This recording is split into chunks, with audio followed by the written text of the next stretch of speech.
Hello lovelies, it's free. Welcome to this video blog episode of The Soul Girl. Thank you so much for tuning in, and I say that every week, and I mean it from the depths of my soul.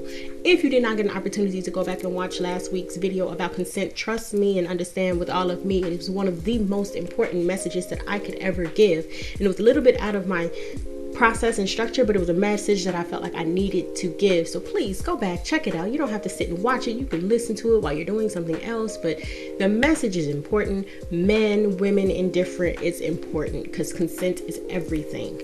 And just know that I have a method to the way that I'm delivering these videos. There's a process, there's a step. I want to touch on so many different things, so stick with me. Even if you feel like you may know the topic, listen, because I promise you'll probably learn at least one thing out of every video that I am going to be giving. So without further ado, today's video is know the body. Know the body. What body? The body that is that oven for baking those buns, for making babies. The body that is the source of life, that life flows through. The woman's body.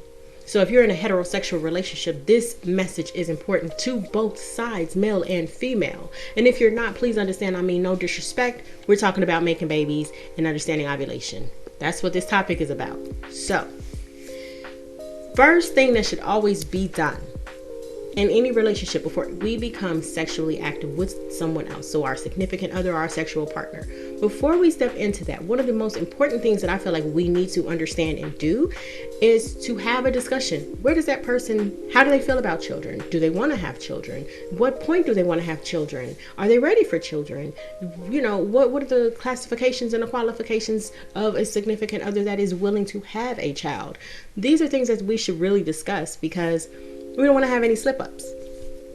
And some of the things I want to talk about today will help you avoid slip-ups, but there is still very, very important to have these conversations so that you know where that other person stands. Learning the symptoms. So education is vital. And doing your research in something, I mean, it seems so basic. I know my body. Okay, a lot of women and men do not understand the dynamics and how ovulation works, how pregnancy occurs.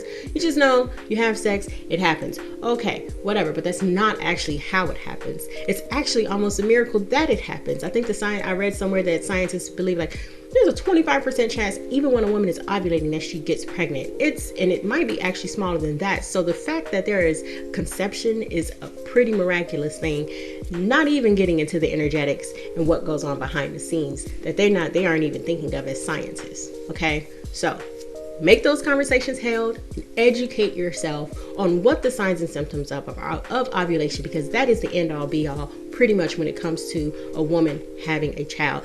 That is the time when her body says, it is time, let's get pregnant.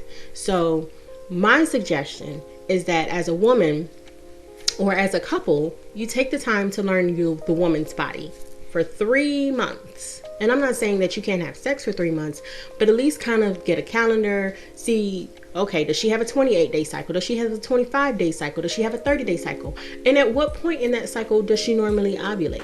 Once you start to get to know that, now you can start to learn, okay, what are the symptoms? Because there are certain things, key points that they talk about that come up when a woman is ovulating, to include, but not be limited to, her basal temperature. They have kits that help you gauge the temperature to see when she might be ovulating. Her cervical fluid, it changes in consistency and thickness and color and all this other stuff. So some of you can tell a bit from her discharge or her wetness or whatever you want to call it. You can tell at what point she's actually ovulating because it'll be thinner. It'll be more conducive to being a carrier of the seminal fluid. She may have slight cramping. Sometimes women get a slight twinge and little cramps in their abdomen when they are ovulating. And one of the biggest things for me and a lot of the women that I know around me is a libido change. So I've heard so many women say, man, I finally broke down and the one time I had sex, I got pregnant. Why do you think that is? The reality is your body is biologically created to say, okay, it's time to make a baby. You ovulating is essentially equivalent to you going into heat. So that means that your body's like, I'm ready, let's do it. And if somebody presents themselves at the right time, well, you know, you might actually fold. I mean, that's just really what it boils down to. That's the nature of it. But understanding that means that you can get into a rhythm and a flow of things. And that's what they call the rhythm method. So you know when to be careful, what times of the month to be careful. Because a woman is most fertile the days before ovulation. That egg is only viable for 24 hours, but that sperm can live 3 to 6 days in that woman's body. So when people are trying to get pregnant, they go and they research this. When people are not even thinking about getting pregnant, they are lucky because they can just get pregnant, but it might not be a good timing. It might not be what you want. Now, I don't ever feel like there's ever a good time to have a baby. You are never really ready. You learn along the way. I assure you, even the people who have done all the prepping in the world, they had to learn a lot of things. They were not fully and truly ready. So knowing all of these things, I'm going to put down more information inside of the box below. So definitely check it out if you want to know more information, but do your research. The last thing I want to say in this video is have the wisdom to understand that this information is very good and very important, but don't use it if you can help it. And we all can help it. It's always a choice. Try not to use it for bad. Use it for good. Use it to understand, okay, I'm going to use this to prevent myself from having a child when I am not ready. A child will never keep or sustain a relationship. And when people do that, it essentially locks that person in, but it also creates a certain level of resentment oftentimes, which can lead to drama and is actually an absolute disservice to that child. And this applies to men and women alike, because I've heard stories of men doing things to get a woman pregnant intentionally, and I've heard things of women doing the same to men. So understanding that it is a disservice to that child to be born out of a situation that is not love-based and not intentional. And the parents aren't on the same page, and the parents aren't, that child misses out on a very valuable, solid, wholesome experience when that happens oftentimes. So use this knowledge.